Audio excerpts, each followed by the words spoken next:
Chapter 25. Matthew insists on puff sleeves. Matthew was having a bad 10 minutes of it. He had come into the kitchen in the twilight of a cold, grey December evening, and had sat down in the wood-box corner to take off his heavy boots, unconscious of the fact that Anne and a bevy of her schoolmates were having a practice of the Fairy Queen in the sitting room. Presently they came trooping through the hall and out into the kitchen, laughing and chattering gaily. They did not see Matthew, who shrank bashfully back into the shadows beyond the wood-box with a boot in one hand and a boot-jack in the other, and he watched them shyly for the aforesaid 10 minutes as they put on caps and jackets and talked about the dialogue in the concert. Anne stood among them, bright-eyed and animated as they, but Matthew suddenly became conscious that there was something about her different from her mates. And what worried Matthew was that the difference impressed him as being something that should not exist. Anne had a brighter face, and bigger, starrier eyes, and more delicate features than the others. Even shy, unobservant Matthew had learned to take note of these things. But the difference that disturbed him did not consist in any of these respects. Then in what did it consist? Matthew was haunted by this question long after the girls had gone arm in arm down the long, hard-frozen lane, and Anne had betaken herself to her books. He could not refer it to Marilla, who, he felt, would be quite sure to sniff scornfully and remark that the only difference she saw between Anne and the other girls was that they sometimes kept their tongues quiet while Anne never did. This, Matthew felt, would be no great help. He had recourse to his pipe that evening to help him study it out, much to Marilla's disgust. After 2 hours of smoking and hard reflection, Matthew arrived at a solution of his problem. Anne was not dressed like the other girls. The more Matthew thought about the matter, the more he was convinced that Anne never had been dressed like the other girls. Never since she had come to Green Gables. Marilla kept her clothed in plain dark dresses, all made after the same unvarying pattern. If Matthew knew there was such a thing as fashion in dress, it is as much as he did. But he was quite sure that Anne's sleeves did not look at all like the sleeves the other girls wore. He recalled the cluster of little girls he had seen around her that evening, all gay in waists of red and blue and pink and white, and he wondered why Marilla always kept her so plainly and soberly gowned. Of course it must be all right. Marilla knew best, and Marilla was bringing her up. Probably some wise, inscrutable motive was to be served thereby.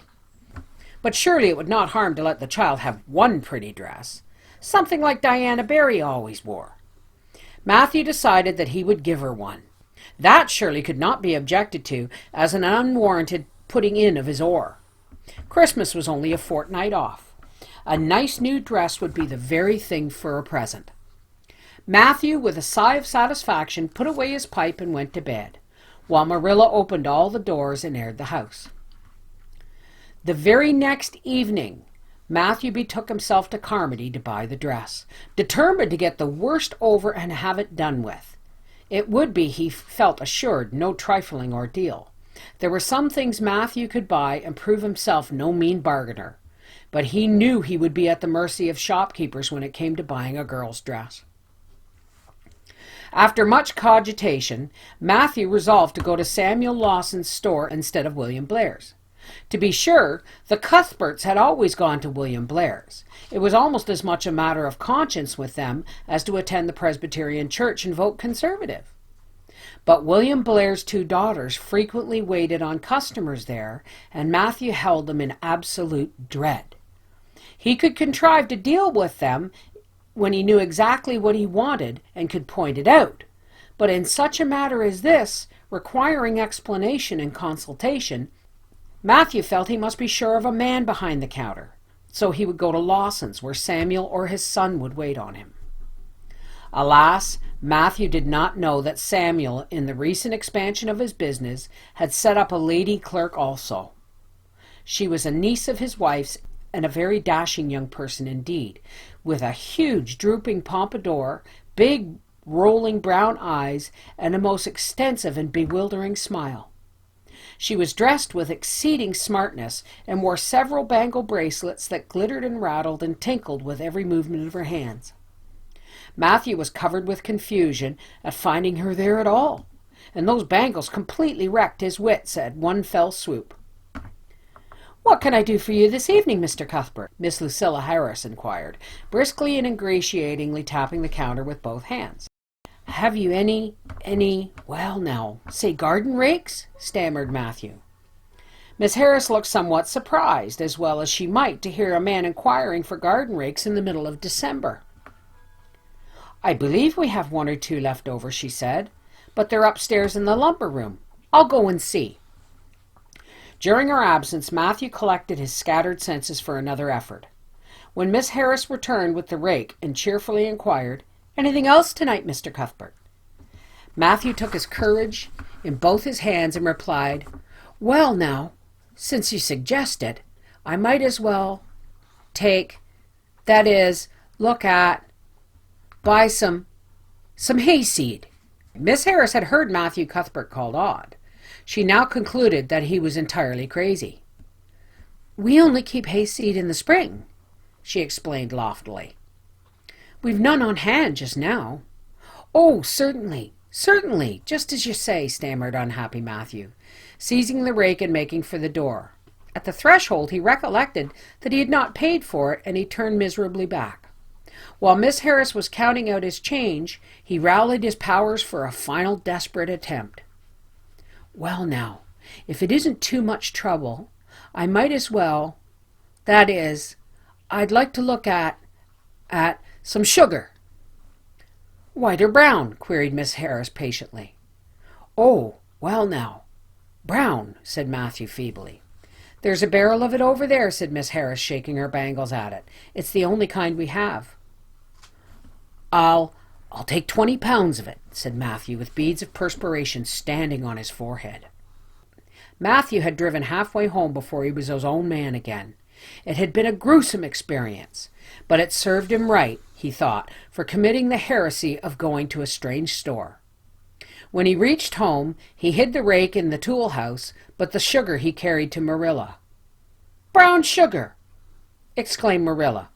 "Whatever possessed you to get so much? You know I never use it except in the hired man's porridge or black fruit cake.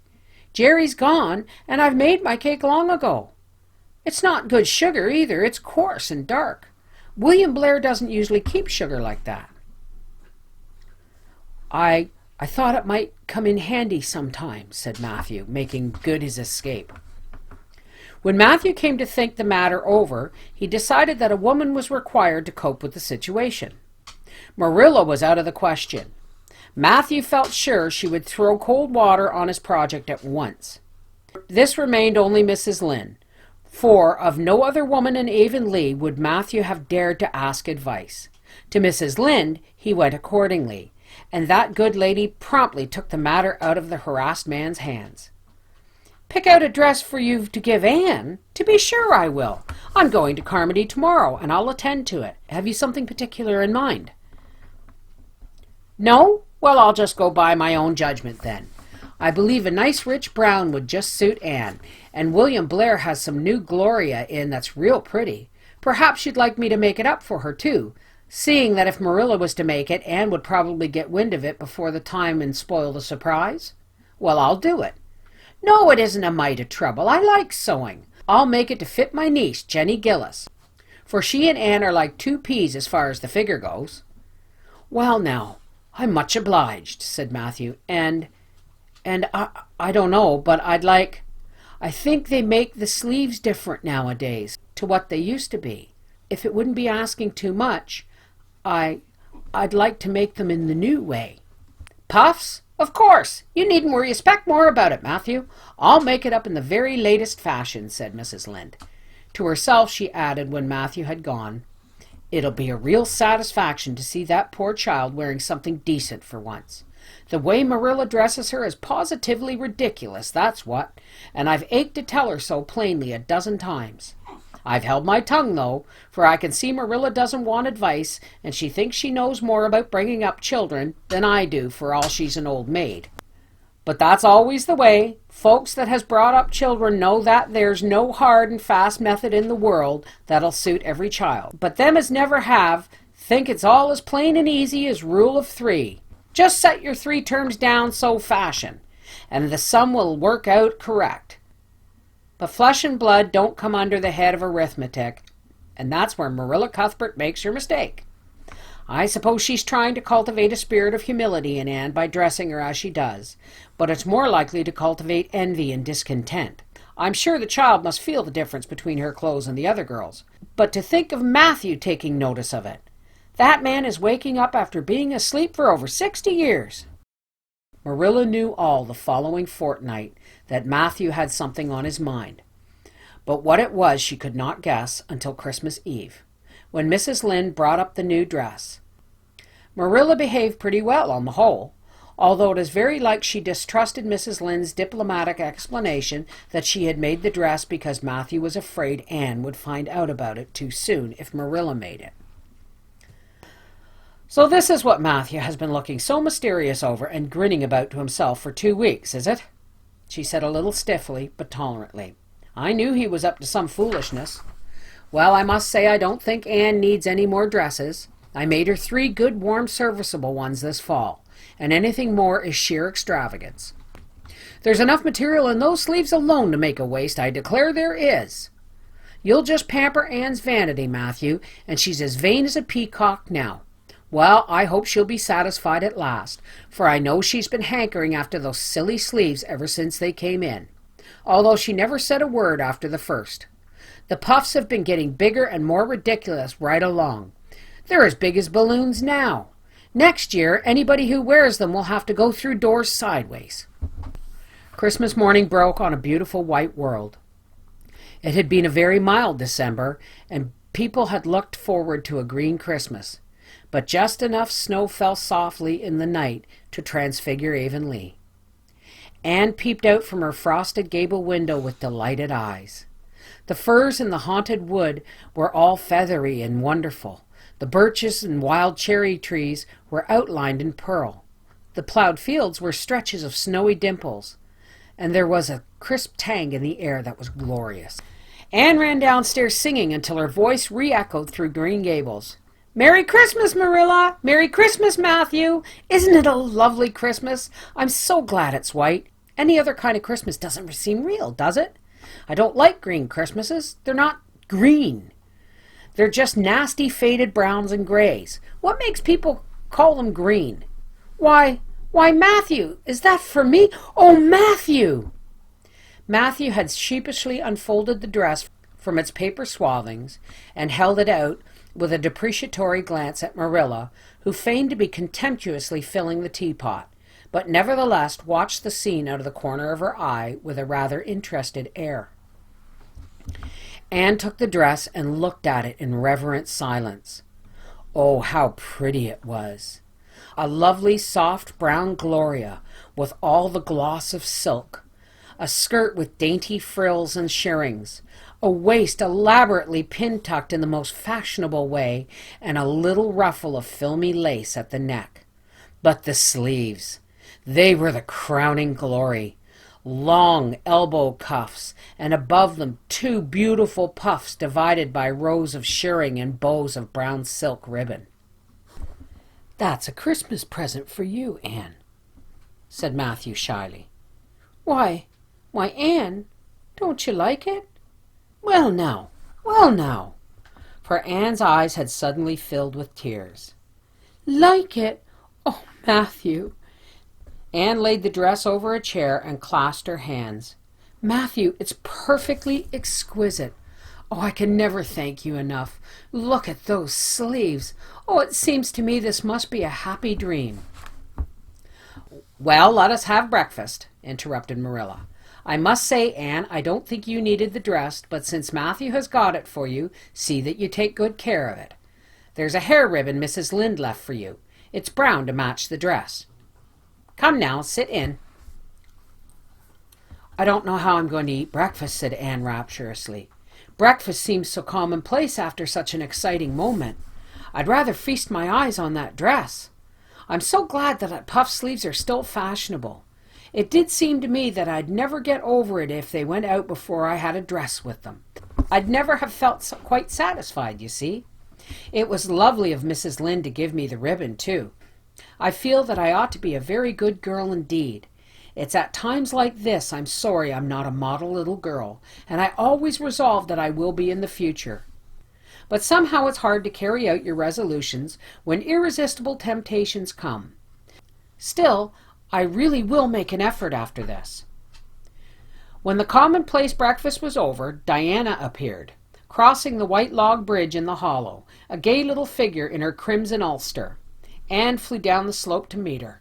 "Merry Christmas, Diana! And oh, it's a wonderful Christmas. I've something so splendid to show you. Matthew has given me the loveliest dress with such sleeves. I couldn't even imagine any nicer." "I've got something for you, Anne," said Diana breathlessly. "Here, this box. Aunt Josephine sent us out a big box with ever so many things in it, and this is for you. I'd have brought it over last night, but it didn't come until after dark, and I never feel very comfortable coming through the haunted wood in the dark now." Anne opened the box and peered in. First, a card with "For the Anne girl and Merry Christmas" written on it, and then a pair of the daintiest little kid slippers, with beaded toes and satin bows and glistening buckles. "Oh," said Anne. "Diana, this is too much. I must be dreaming." "I call it providential," said Diane. "You won't have to borrow Ruby's slippers now, and that's a blessing, for they're 2 sizes too big for you, and it would be awful to hear a fairy shuffling. Josie Pye would be delighted. Mind you, Rob Wright went home with Gertie Pye from the practice night before last. Did you ever hear anything equal to that?" All the Avonlea scholars were in a fever of excitement that day, for the hall had to be decorated and a last grand rehearsal held.